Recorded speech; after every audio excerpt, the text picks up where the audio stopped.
Halo, hai. Senang bisa ketemu lagi guys. And sekarang di bulan Februari ini kita sudah belajar banyak tentang friendship. Ya, di minggu pertama kemarin gue yakin lu belajar banyak banget tentang fondasi dari friendship. Lalu di minggu berikutnya kita juga belajar tentang the type of friends. Tipe-tipe pertemanan seperti apa sih yang harus kita mulai sadari. Anyway, gimana kabar lu di Valentine kemarin? Gimana? Valentine-nya berkesan gak buat lu di tahun 2021 ini? Atau B aja? Nah, tapi gue mau nyadarin lu satu hal, bahwa ada satu pribadi yang selalu willing untuk celebrate Valentine bersama dengan lu, yaitu Yesus Kristus. Wow, He is your Valentine forever. Tahu gak sih, dia tuh sayang banget sama kita. Dan kasihnya itu unconditional. Kasih dari cowok lu atau cewek lu mungkin transaksional loh. Tapi dia kasihnya unconditional. Jadi buat yang belum dating, jangan pusing. Buat yang belum dating, jangan pusing. Karena lu punya Valentine mate yang selalu ada sampai selama-lamanya, bahkan di luar hari Valentine, yaitu Yesus Kristus sendiri. Oke, sekian tentang Valentine-nya. Oke, di seri terakhir tentang Friendship Series hari ini, kita akan belajar tentang unfriend, yaitu tentang teman yang seperti apa sih yang harus kita unfriend, yang harus kita unfollow. Kalau di Instagram tuh kita klik, udah deh, gua nggak ikutin dia lagi. Teman-teman yang perlu kita jauhi, kita mulai pikir bahwa teman-teman seperti ini baiknya tidak terlalu banyak berpengaruh dalam kehidupan kita. Nah, tapi di momen ini gue pengen ingetin dulu dampak dari friendship. Ya, friendship impact. Teman-teman tahu gak sih? Ternyata teman itu dampaknya besar banget. Yang pertama, gereja ikut teman. Beberapa orang yang ketemu gue bilang bahwa aduh, nggak deh ke gereja. Kenapa nggak ke gereja? Soalnya nggak ada teman. Kalau nggak ada teman, gue nggak mau ke gereja. Sering nggak lu nemuin yang seperti itu? Atau jangan-jangan lu adalah orang yang seperti itu? Gue nggak akan ke gereja kalau nggak ada teman. Waduh. Terus home, ikut teman. Home itu nama komunitas kelompok sel di CLCC. Ikut teman. Kalau nggak ada teman, dia nggak mau home. Sering nggak lu nemuin yang seperti itu? Wah, gue cukup sering menemukan yang seperti itu guys. Home ikut temen. Pilih. Sekolah ikut temen. Ketiga. Pergi ke tempat yang teman pergi. Jadi kalau teman kita pergi ke satu tempat, dia mau ikut ke sana. Dia lihat temannya IG story ke satu tempat, dia langsung berencana untuk ke sana. Pilih sekolah ikut temen. Pilih jurusan ikut temen. Saking cocoknya, pokoknya kemana teman pergi kita ikut. Bayangin kalau hal yang negatif dia lakukan, mungkin kita ikut. Gue juga pernah ngalamin demikian guys. Waktu gue SMA, gue inget banget gue pilih jurusan kuliah itu karena temen.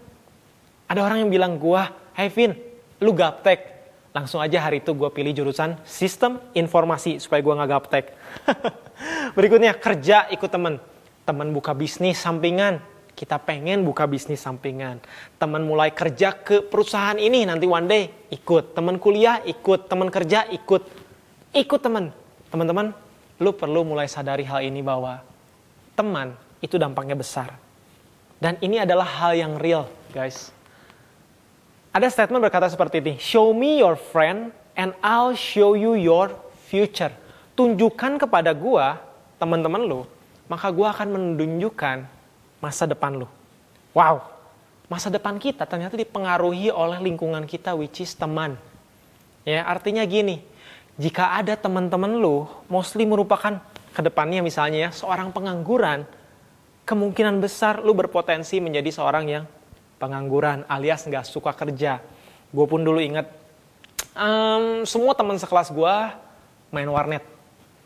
Gue hampir setiap hari ada di warnet. Sampai mata gue ini minusnya besar sekali. Karena semua teman gue itu main warnet. Ya, jadi kita tuh akan sangat mirip dengan teman-teman kita.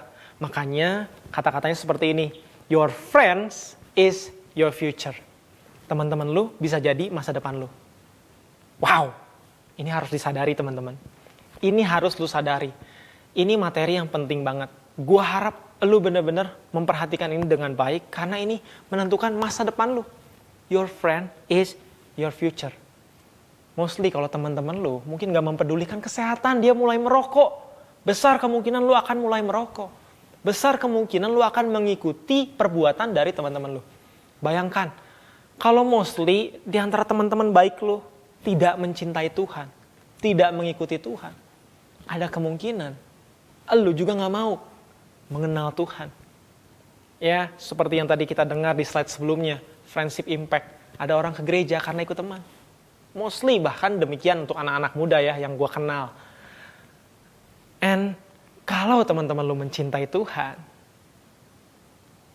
kemungkinan besar lu akan mencintai Tuhan. Mulai mengenal tentang Tuhan. So, jadi kalau gue boleh menilai, lu akan menjadi rata-rata dari teman-teman lu. Ya, artinya kalau lu punya 5 orang teman baik, 5 orang sahabat, yang nilainya 7, besar kemungkinan lu akan nilainya 7. Dan ternyata, ini bukan cuman quotes.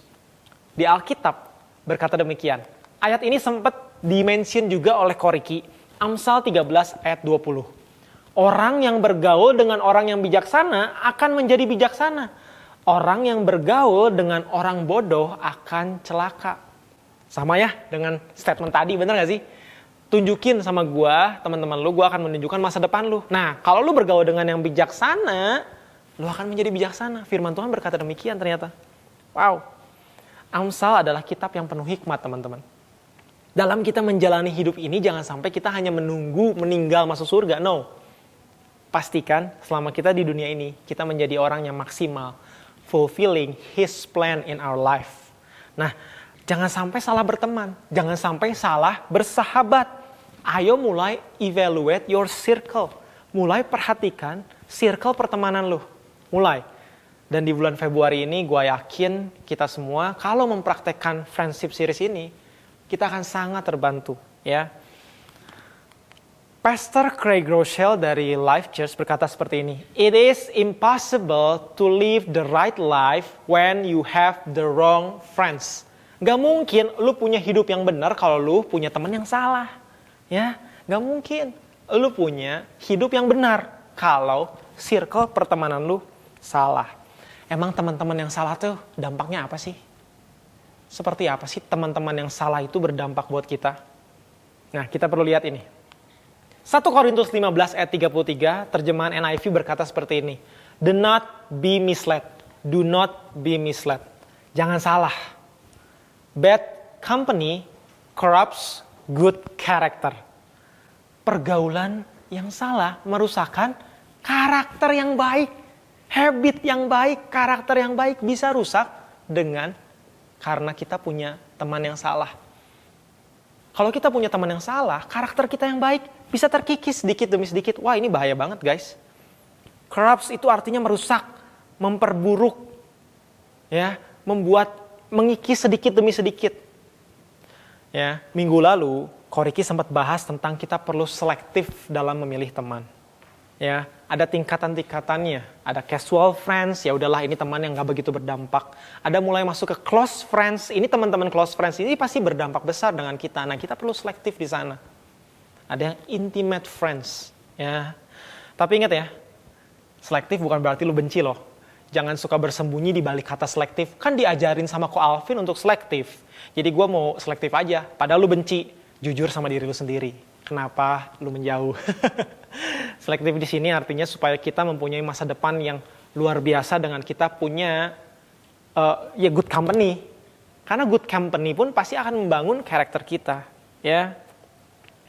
Ingat, benci itu mengotori hati. Sedangkan Tuhan ajarkan kita untuk tetap mengasihi. Oke, kita nggak akan bahas ke sana, tapi kita akan lanjut ke friendship. Nah, justru di momen ini gue ingin lebih menekankan bahwa circle of friendship yang ada dalam hidup kita itu bisa berpengaruh besar sekali. Ya, makanya mulai di close relationship, di intimate relationship, kita harus selektif, benar-benar harus cek mana sih yang baik. Jangan sampai ayat ini terjadi bahwa kita sebetulnya punya karakter yang baik, sedikit-sedikit dikikis hanya karena teman yang tidak baik. Ya, gue mau cerita nih teman-teman. Gue punya salah satu teman di SMA dulu dan dia senangnya break the rule. Dia bener-bener berantakan sekali lah menurut saya itu ya. Kurang bertanggung jawab. Senangnya bikin sensasi di sekolah. Waktu kuliah juga sama. Begitu dia SMA, dia drop out. Dia nggak lulus dari SMA. Dia masuk kuliah ya dengan cara-cara yang sebetulnya mungkin tidak terlalu baik. Akhirnya dia bisa masuk kuliah. Ketika kuliah pun dia pindah-pindah jurusan. Pindah-pindah kuliah, tidak bertanggung jawab. Waktu dia kuliah. Itu 10 tahun yang lalu. Nah ini 10 tahun kemudian, ternyata dia menjadi pribadi yang berbeda sekali. Dia menjunjung tinggi aturan. Dia bertanggung jawab. Dia memiliki kehidupan yang teratur. Teachable. Bisa diberi masukan. Dulu nggak bisa diomongin. Orang tuanya aja nggak didengar. Siapapun nggak didengar. Pokoknya hidup saya gimana saya. Itu prinsipnya dia. Hari ini harus lebih happy dari hari kemarin. Itu dia. Dia bergaul dengan teman-teman yang sama seperti dia kurang lebihnya. Ya. Nah hari ini dia berubah sekali. Dia menjadi mau belajar. Ya, dia memiliki pekerjaan yang cukup baik. Nah, gue coba mempelajari kehidupan dia. Kenapa dia bisa berubah sedemikian ya? Kenapa ya? Ternyata gue melihat selain Tuhan begitu mengasihi dia, dia mengambil big step, langkah yang besar untuk memberikan hidupnya kepada Tuhan dan meninggalkan close friends-nya. Dia berganti komunitas. Yang tadinya komunitas dia sama seperti dia, harus have fun, berubah. Dia menjadi bergaul dengan teman-teman yang sukanya mencari Tuhan. Dia bergaul erat dengan teman-teman home-nya. Ya, wow, dia fokus tertanam. Dia meninggalkan teman-teman dia waktu di SMA dan kuliah. Sehingga orang-orang yang mempengaruhi dia buruk sudah mulai ditinggalkan. Ketika ganti dengan pertemanan yang baik, perkumpulan yang baik, dia berubah karakternya. Dia berubah habitnya. Dan dia, saya lihat ya, mulai akan menata masa depannya. Mungkin akan mulai membangun hubungan, membangun karir, membangun keluarga. And I think it is a good story. Ini cerita yang baik. Dan lu mau membuat cerita yang seperti apa? Perhatikan dengan baik ya. Gak mungkin kita mempunyai hidup yang benar kalau kita punya teman yang salah. Good friends build good character and good life. So, watch your circle. Nah hari ini, gue pengen kita juga bisa ada kriteria seperti apa sih, teman-teman yang seperti apa yang harus kita mulai unfriend. Ya, secara cepat aja. Yang kita mulai unfriend. Kalau di Instagram tuh kita unfollow, klik unfollow ya, kita mulai jauhi. Yang pertama adalah yang tidak peduli Tuhan. Yang tidak peduli Tuhan. Teman seperti ini jangan. Karena dia gak peduli Tuhan. Waduh. Gak peduli Tuhan. Kalau lu ada close friend lu yang lu kasihi mulai sayang, dia gak peduli Tuhan, bahkan lu harus tegur. Sama ternyata seperti yang Yesus lakukan di Matius 16 ayat 23. Ya, ini yang Yesus lakukan kepada Petrus. Petrus itu benar-benar teman yang sangat dekat sama Tuhan. Bahkan satu di antara 12 muridnya, dia menyatakan bahwa dia ya cukup menonjol lah ya, cukup lebih intimate lagi gitu ya sama Tuhan. Di sini Yesus sedang menceritakan tentang rencana Bapa yang Bapa di sorga taruhkan pada Yesus, bahwa Yesus akan mati dan bangkit di hari ketiga. Tapi Petrus nggak terima. Ya, Petrus tuh seperti heroik dan bilang, ini nggak mungkin terjadi. Gue nggak mau lu mati. Yesus marah. Dia bilang seperti ini. Maka Yesus berpaling dan berkata kepada Petrus, enyahlah iblis. Nah, bayangin teman dekatnya dibilang iblis sama Yesus ya. Engkau suatu batu sandungan bagiku. Sebab engkau bukan memikirkan apa yang dipikirkan Allah, melainkan apa yang dipikirkan manusia. Jadi orang-orang yang tidak peduli Tuhan, dia nggak akan mungkin mau mempedulikan apa yang dipikirin Tuhan. Yang penting diri dia happy, komunitasnya happy. Nah, teman-teman yang seperti ini berbahaya. Bayangin gini, yang gue pelajari gini. Kalau kita peduli Tuhan dan close friend kita tidak peduli Tuhan, ketika kita bahas Tuhan dengan dia nggak akan suka. Dia nggak akan antusias, dia nggak akan tertarik. Dia bahkan akan menggiring lu menjauh dari pembicaraan tentang Tuhan. Wow, hati-hati ya. Dan sebaliknya, kalau teman-teman yang membahas peduli dengan Tuhan, ada dekat dengan kita, ketika kita bahas Tuhan, dia akan sangat excited. Ya, dia akan mulai mengejar firman. Dia akan mulai membahas tentang God's plan dan akan memiliki buah roh, yaitu kasih, sukacita, damai sejahtera, kesabaran, kemurahan, kebaikan, kesetiaan, kelemah lembutan, dan penguasaan diri. So, pertama, Yang perlu di-unfriend adalah orang yang tidak peduli Tuhan. Ya, kalau lu gak mau unfriend juga gak apa-apa lah. Tapi dia jadi sasaran penginjilan lu aja ya. Jangan sampai dia berdampak terlalu besar dalam kehidupan lu. Ini cerita pribadi gua.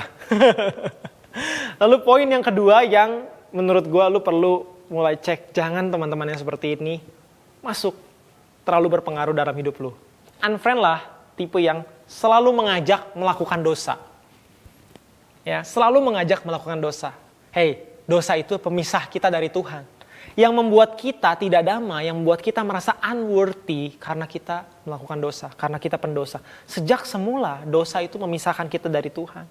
Bayangin, kalau your close friends, teman baik lu, setiap hari ngajakin ngelakuin dosa. Berzina yuk. Nyuri yuk. Bunuh yuk. Ngegosip yuk. Jauhi Tuhan lah. Udah yuk. Kita having fun aja. Kita puaskan nafsu kita. Bayangin. Mana mungkin kita bisa memikirkan tujuan Tuhan. Mana mungkin kita bisa memikirkan hal yang benar. Akhirnya, ya future kita udah kebaca. It is impossible to live the right life when you have the wrong friends. Ya. Ayat terakhir kita akan belajar dari tokoh Alkitab. Yaitu Yusuf. Ya, Yusuf ini selalu disertai Tuhan. Ya, kita mau belajar cara dia menghadapi dosa. Dan ada satu momen waktu dia jadi budak di rumahnya Tuan Potifar. Ternyata dia setiap hari diajakin ngelakuin dosa. Dosa perzinahan. Ya, dipaksa buat jadi pelakor. Dipaksa buat tidur sama istrinya, sama istri tuannya. Ya.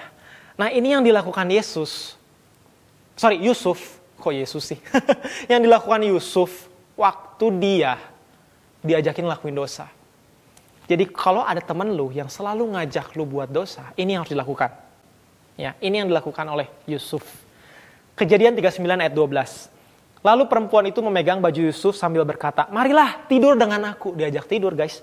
Tetapi Yusuf meninggalkan bajunya di tangan perempuan itu dan ini yang penting ya, lari keluar. Lari. Lu harus cepat-cepat lari. Artinya apa? Jangan lu liatin terus teman-teman yang seperti itu. Kayaknya dosanya asik ya. Kayaknya mabok-mabokan tuh asik loh. Diliatin terus. No. Lari. Kata kuncinya lari. Ya. Gue ulangi lagi ya. It is impossible to live the right life when you have the wrong friends. Kalau lu pengen punya masa depan yang benar, lu gak bisa punya teman yang salah. Bayangin kalau teman lu ngajakin dosa terus, ngajakin zina terus. Kan lagi zaman FWB ya, friends with benefit. Yang penting dapat benefit, dapat enak. Aduh, hey, hidup kita terlalu berharga. Tuhan punya tujuan terlalu mulia, terlalu besar. Jangan sampai kita cuma mau hidup menikmati dosa. No, bahkan Tuhan mati untuk dosa kita. Hiduplah buat Tuhan. Karena itu jaminan keselamatan yang bisa kita raih. Tuhan memberikan kita hidup yang kekal. He is our Savior. Dialah yang akan menjamin keselamatan kita. Dialah Tuhan yang mengasihi kita. Kasih Dia terlalu besar. Jangan sampai kita sia-siakan hanya untuk hidup dalam dosa yang tidak nikmat banget kok sebetulnya. Hanya sampai daging. Nikmatnya hanya sampai daging dosa itu. Ya, padahal yang Tuhan lakukan, Tuhan berikan kenikmatan cintanya gak sampai daging, tapi sampai roh kita yang paling dalam, teman-teman. Ya. Terakhir gue tutup dengan satu statement ini, sehingga kita bisa belajar dari kehidupan Yesus. Tadi Yusuf ya, sekarang Yesus. Tadi salah nyebut gue. Jesus loved everyone equally, but didn't treat everyone equally. Artinya gini, Yesus mencintai semua orang dengan cinta yang unconditional. Tapi dia tidak melakukan setiap orang sama. Perhatikan, tidak treat setiap orang sama. Karena Yesus hanya hidup dengan 12 orang. Dari 12 orang pun dia sangat intim dengan 3 orang. Yang Yesus ajak ke Taman Getsemani 3 orang. Ya, perhatikan. Padahal dia selalu diikutin oleh ribuan orang. Kalau Yesus punya Instagram, hari ini followernya banyak. Kalau Yesus punya TikTok, waktu Yesus merubah air jadi anggur, pasti viral, followernya banyak. Tapi Yesus hanya hidup dengan 12 orang. Dia memperhatikan circle-nya. Dan dia intimate dengan 3 orang saja. Bayangkan. Kita harus belajar dari Yesus, teman-teman. Jesus love everyone equally. Ya, kita harus mencintai setiap orang dengan kasih Tuhan. Tapi kita nggak perlu treat setiap orang sama. Pastikan kita punya teman yang benar. Oke, gue tutup dengan recap ya. Your friends is your future. Ya, gak mungkin teman-teman kita memiliki hidup yang benar kalau kita punya teman yang salah. Dan ada 2 tipe yang perlu kita unfriend dalam kehidupan kita ini, supaya dia tidak berpengaruh banyak dalam kehidupan kita. Yang pertama yaitu orang-orang yang tidak peduli dengan Tuhan. Jangan terlalu dekat dengan kita sama mereka. Karena kita lagi mau fulfilling His plan. Sejak kita masih muda, sejak kita masih sekolah, kita harus mulai mengenal Tuhan. Yang kedua, orang-orang yang selalu ngajaknya buat dosa terus, kita unfriend langsung. Ya. Karena itulah yang Yesus lakukan. Yesus pun hanya hidup dengan 12 orang. Bahkan Yesus melanjutkan tugasnya di dunia ini, menyerahkannya, pass on kepada murid-muridnya. Dan murid-muridnya merealisasikan apa yang Tuhan inginkan.